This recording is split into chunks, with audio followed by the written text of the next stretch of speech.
श्री भट्टी विक्रमार्का जी, श्री रमेश चन्नीताला जी, श्री किशोर गारू जी, श्री सुधाकर रेड्डी जी, श्री दुर्गा राव गारू जी, श्री वेदलिंगम जी, श्री सेल्वा जी, श्री अंबटी गारू जी, श्री रमेश धानी गारू जी, श्री हनुमंता राव गारू जी, मंच पर बैठे सभी कांग्रेस के नेतागण, मेरे सारे प्यारे कांग्रेस के पदाधिकारी और कार्यकर्तागण, आप सबका इस सभा में बहुत बहुत स्वागत। भट्टी विक्रमार्का, रमेश चन्नीताला गारू, किशोर गारू, सुधाकर रेड्डी गारू, दुर्गाराవు గారు, వేదలింగం గారు, సెల్వా గారు, అంబట్ గారు, రమేష్ ధని గారు, హనుమంతరావు గారు, దుర్గా ప్రసాద్ గారు, అట్లాగే అశేషంగా వేదిక మీద కూర్చున్నటువంటి ఇతర పెద్దలు, కార్యక్రమానికి వచ్చినటువంటి మీ అందరికీ కూడా నా హృదయపూర్వకమైనటువంటి ధన్యవాదాలు, కృతజ్ఞతలు కూడా। आज मुझे बहुत खुशी है कि मैं श्री मल्लू भट्टी विक्रमार्का जी के विधानसभा में आई हूं, उनके क्षेत्र में, कार्य क्षेत्र में आई हूं। నాకు చాలా సంతోషంగా ఉంది। నేను భట్టీ విక్రమార్క శాసనసభ నియోజకవర్గానికి ఇక్కడ వచ్చినందుకు నాకు చాలా ఆనందంగా ఉంది। आपको मालूम होगा कि मेरे भाई राहुल गांधी जी ने कन्याकुमारी से कश्मीर तक भारत जोड़ो यात्रा की। మీ అందరికీ తెలిసిందే, నా సోదరుడు రాహుల్ గాంధీ గారు కన్యాకుమారి నుంచి కాశ్మీర్ వరకు భారత్ జోడో పాదయాత్ర చేసినటువంటి విషయం। और मुझे बहुत गर्व है कि यहाँ तेलंगाना में श्री भट्टी विक्रमार्का जी ने भी एक बहुत लंबी यात्रा की। నాకు చాలా సంతోషంగా ఉంది। ఇక్కడ భట్టీ విక్రమార్క కూడా చాలా సుదూర ప్రాంతం పాదయాత్ర చేసేందుకు సంతోషంగా ఉంది, అభినందిస్తా ఉన్నాను। दोनों यात्राओं का मकसद था कि आपके बीच आकर आपकी आवाज सुनी जाए। ఇద్దరి ఆలోచన ఒకటే, మీ శక్తి, మీ బాధ, ఇబ్బందులు ప్రజలకు తెలియజేస్తూ మీకోసం పోరాటమే చేయటమే ఇద్దరి ఆలోచన। आपकी समस्याएं जिनका सामना आप रोज रोज करते हो, उनको समझना और उनको सुलझाने की कोशिश करने की ये यात्राएं थी। మీ సమస్యలు, మీరు రోజువారీ ఎదుర్కొంటున్నటువంటి మీ సమస్యల పరిష్కారం కోసమే వీళ్ళిద్దరి ప్రయత్నము। कल रात को मैं अपनी माताजी सोनिया गांधी जी से बात कर रही थी। నిన్న రాత్రి మా తల్లి గారైనటువంటి శ్రీమతి సోనియా గాంధీ గారితో మాట్లాడాను। तो उन्होंने पूछा, तुम कहां हो? వారు అడిగారు, ప్రియాంక గాంధీ గారు మీరు ఎక్కడ ఉన్నారు అని। मैंने कहा आज मैं हैदराबाद हूं నేను చెప్పాను, और कल मैं तेलंगाना के खम्मम क्षेत्र में और भट्टी जी के क्षेत्र में जाऊंगी।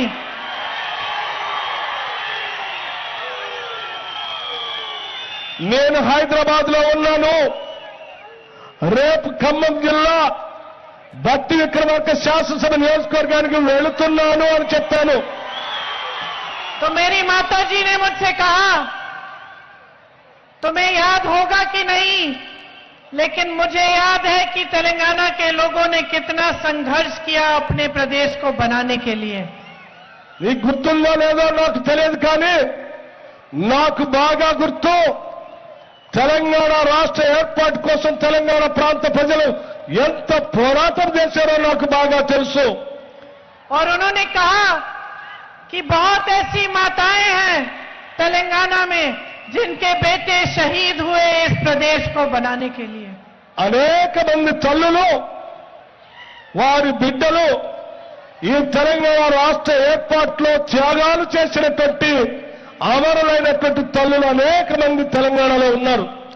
मां ने मेरे से पूछा कि तुम क्या भाषण देती हो, क्या बोलती हो तेलंगाना में।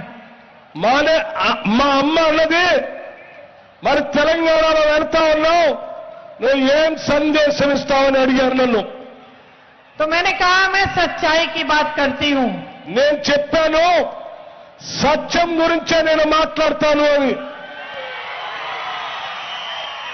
आज का जो तेलंगाना है वहां कितना संघर्ष है, कितने संकटों का सामना मेरी बहनें और मेरे भाई कर रहे हैं, उसकी बात करती हूं। మీ అందరి సమస్యల గురించి నా సోదరులు నేను మీ అందరి కోసం ఏ రకంగా పోరాటం చేస్తానో నేను వారందరి దృష్టికి తీసుకొని వస్తానని చెప్తాను. तो मां ने कहा तेलंगाना का सपना था। మా అమ్మగారు అన్నది తెలంగాణ ప్రజలందరికీ కూడా ఒక కళ ఉన్నది. एक मजबूत सरकार बनती तो वो सपने साकार होते।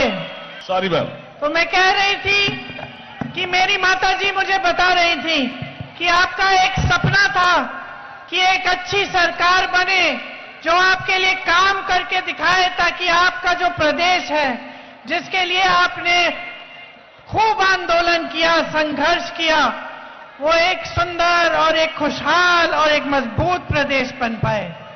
మా అమ్మగారు చెప్పింది తెలంగాణ ప్రజలందరికీ కూడా ఒక స్వప్నం ఉంది, ఒక కళ ఉంది. ఈ సంపదను పంచేటువంటి ఒక అద్భుతమైనటువంటి బలమైనటువంటి ప్రభుత్వం ఏర్పడుతుంది, మా సమస్యలన్నీ పరిష్కారం చేసేటువంటి ప్రభుత్వం వస్తుంది అని ఎంతో ఆశపడ్డారు. तो मां मां होती है, इसलिए एक और बात कही कि जो तुम जनता को बोलती हो, जिन गारंटीज की बात करती हो, उनको पूरा करना बहुत जरूरी है।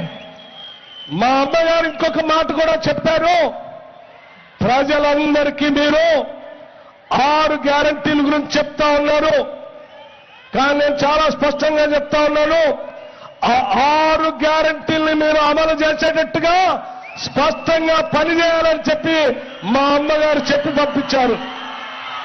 तो मैंने मां से कहा कि हमारे सभी नेताओं ने संकल्प लिया है कि जो गारंटी हम आपके सामने लाए हैं उनको पूरा करके दिखाएंगे।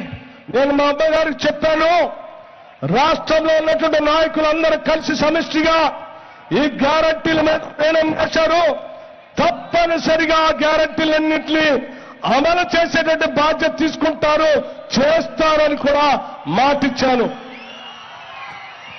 कल मैं एक बहन के घर गई थी और उससे बातचीत हो रही थी। हमारी गाड़ी रुकी थी, सड़क के साथ में ही एक छोटा सा घर था। तो मैंने देखा एक बहन और उनके पति वहां खड़े हैं, तो मैं अंदर चली गई बातचीत करने के लिए। నేను నిన్న ఒక రోడ్డు పక్క పెట్టి ప్రాణం ఎత్తున్నప్పుడు ఆగాను. ఒక చిన్న ఇల్లు, ఆ ఇంటి ముందు ఒక మహిళతో పాటు తన భర్త అక్కడ ఉన్నారు. నేను ఆగి ఆవిడతో మాట్లాడటం కోసం నేను ప్రయత్నం చేశాను. उन्होंने मुझे अपना घर दिखाया और बताया कि अभी तक घर पूरा नहीं हुआ है, क्योंकि बीआरएस ने कहा था कि कुछ पैसे दिलवाएंगे, लेकिन वो पैसे किसी को मिले नहीं। తన ఇల్లు చూపించింది, అసంపూర్తిగా ఉన్నటువంటి ఇల్లు చూపించింది. బీఆర్ఎస్ ప్రభుత్వం చెప్పింది ఇంటికి డబ్బులు ఇస్తామని చెప్పింది, కానీ ఆ డబ్బులు మాత్రం ఇవ్వలేదు, అందుకే నేను ఈ రకంగా బాధపడుతూ ఇల్లు లేకుండా ఉన్నానని చెప్పింది. खुद उन्होंने अपने पैसों से अपने आप एक सुंदर सा घर बनाया। తను తన రెక్కల కష్టంతో సంపాదించుకున్నటువంటి డబ్బుతో తన కలలకు అనుగుణంగా కొద్దిగా తన ఇల్లుని నిర్మించుకున్నది. मैंने पूछा किसको वोट देंगी, నేను అడిగాను నువ్వు ఎవరికి ఓటేస్తావు అని. तो उन्होंने कहा कांग्रेस को दूंगी। తాను చెప్పింది కాంగ్రెస్ పార్టీకి ఓటేస్తానని. मुझे खुशी हुई, लेकिन मुझे दुख भी होता है कि आजकल जो आपके प्रदेश में राजनीति चल रही है वो अपने वादों को भूल गए, जो आपको सपने दिखाए थे उनको भूल गए, और ऐसी राजनीति उन्होंने चलाई, ऐसी सरकार चलाई जिससे सिर्फ उन्हीं नेताओं का फायदा हुआ, अमीरों का फायदा हुआ, लेकिन मेरे गरीब भाई बहनों, मेरे किसान भाई बहनों, नौजवान भाई बहनों का कुछ फायदा नहीं हो पाया। తను ఆ మాట చెప్పిన తర్వాత నాకు సంతోషం అనిపించింది, కానీ నాకు చాలా బాధ కూడా అనిపించింది. ఈ రాష్ట్రంలో ఏర్పడినటువంటి బీఆర్ఎస్ ప్రభుత్వం ప్రజల బాధల్ని కష్టాల్ని పట్టించుకోకుండా, యువత సమస్యలు పట్టించుకోకుండా, మహిళ సమస్యలు పట్టించుకోకుండా, రైతు సమస్యలు పట్టించుకోకుండా కేవలం ఆ ప్రభుత్వంలో ఉన్నటువంటి పెద్దల సంపదని పంచుకోవటంలోనే నిమగ్నమై రాష్ట్ర ప్రజల్ని అన్యాయం చేశారనేటువంటి బాధ నాకు అనిపించింది. आजाद भारत की जो राजनीति में जो परंपरा है वो महात्मा गांधी जी ने शुरू की. రాజనీతిలో ఒక విధానము, ఒక సిద్ధాంతం ఉంది. అది మన మహాత్మా గాంధీ గారు మొదలుపెట్టారు. महात्मा गांधी के बाद कांग्रेस के जितने भी नेता रहे, चाहे वो जवाहरलाल नेहरू जी थे, शास्त्री जी थे, इंदिरा जी थी, राजीव जी थे, सोनिया जी, मनमोहन सिंह जी, जितने भी नेता रहे वो एक बात को बहुत अच्छी तरह समझते थे. और वो एक बात जो ये सब नेता समझते थे वो ये है कि इस देश में जनता सर्वोपरि है, जनता से बड़ा कोई नहीं है. వాళ్ళందరి ఆలోచన ఒక్కటే, ఈ దేశంలో ఉన్నటువంటి నేతలు ఎవరు కూడా ప్రజల పైన ఉన్నటువంటి నాయకులు ఎవరు కాదు, ప్రజలే అందరూ ప్రధానమైనటువంటి వాళ్ళని, వాళ్లే పైన ఉండేటువంటి వాళ్ళని కూడా ఈ నాయకులంతా కూడా ఆలోచన చేసినటువంటి విధానం. लेकिन अफसोस की बात है कि आज जो नेता आपके प्रदेश की सरकार चला रहे हैं वो इस बात को भूल गए हैं. దురదృష్టం, ఈరోజు ఈ రాష్ట్రాన్ని పాలిస్తున్నటువంటి ముఖ్యమంత్రి ఆ విషయాన్ని మర్చిపోయాడు. ఆయన ప్రజలందరికంటే అతిథుల్లాగా భావిస్తా ఉన్నాడు. और जो मोदी जी की सरकार केंद्र में चल रही है बीजेपी की, उसके नेता भी ये बात पूरी तरह से भूल गए हैं. దేశాన్ని పాలిస్తున్నటువంటి నరేంద్ర మోడీ గారు కూడా ఈ విషయాల్ని మర్చిపోయారు. వాళ్ళు కూడా ఇదే రీతిలో ఆలోచన చేస్తా ఉన్నారు. तो जब मैंने अपनी मां से कहा कि मैं सच्चाई की बात करती हूं और जो आप संकटों का सामना कर रहे हो उनकी बात करती हूं, तो मैं आपसे कहना चाहती हूं कि मैं जानती हूं कि यहां का किसान परेशान है. నేను మా అమ్మకు చెప్పాను, నేను సత్యం మాట్లాడటమే కాదు, ఇక్కడ ఉన్నటువంటి ప్రజలు పడుతున్నటువంటి ఇబ్బందుల గురించి కూడా మాట్లాడతాను. ఇక్కడ రైతుల సమస్యలు, వాళ్ళు పడుతున్నటువంటి ఇబ్బందుల గురించి కూడా మాట్లాడతానని చెప్పాను.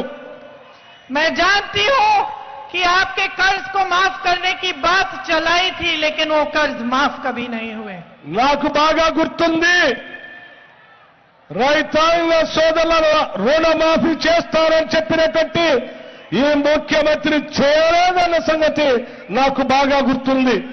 यहाँ का किसान इतनी संकट में है कि महंगाई का सामना करना पड़ रहा है, कमाई हो नहीं रही है, फसल का सही दाम नहीं मिलता और सरकार से कोई मदद नहीं मिलती. ఇక్కడ ఉన్నటువంటి రైతులు అనేక సమస్యలు ఎదుర్కొంటున్నారు. ధరలు విపరీతంగా పెరిగాయి, పెట్టుబడి విపరీతంగా పెరిగింది, కానీ పండించిన పంటకి రావాల్సినంత ఆదాయం రావట్లేదు. और महंगाई का सबसे बड़ा सामना मेरी बहनों को करना पड़ रहा है. పెరిగిన నిత్యావసర ధరలు నా సోదరి మళ్ళీ పడుతున్నటువంటి బాధ నాకు తెలుసు. क्योंकि मैं जानती हूं कि समाज का पूरा बोझ आप उठाती हो.